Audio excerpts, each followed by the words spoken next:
الله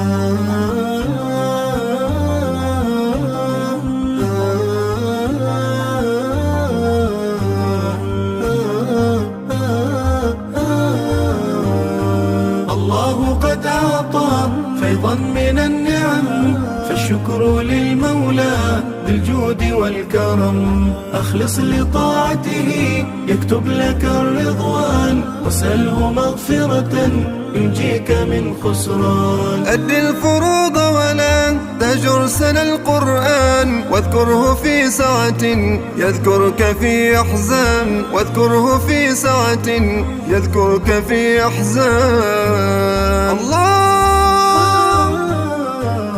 الله قد أعطى فيضا من النعم، فالشكر للمولى ذي الجود والكرم. أخلص لطاعته يكتب لك الرضوان.